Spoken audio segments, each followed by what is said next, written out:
চোখে স্বপ্ন, বুকে চাপা কষ্ট, দাম মেলে না ঘামে, তবুও বলে আল্লাহ ভরসা।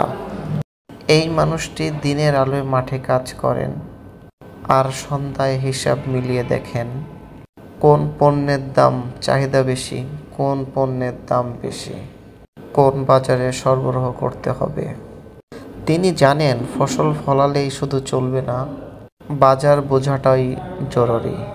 তার চোখে নতুন এক প্রজন্মের স্বপ্ন, কৃষিকাজকে আধুনিক করা, ডিজিটাল প্ল্যাটফর্মে বিক্রি করা, নিজস্ব ব্র্যান্ড গড়ে তোলা।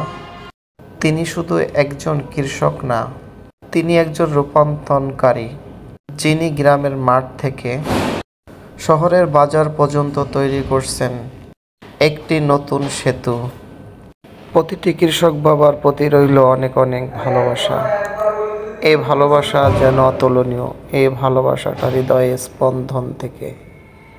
ভালোবাসা রইল কৃষক বাবাদের প্রতি, শুভকামনা রইল তাদের জন্য।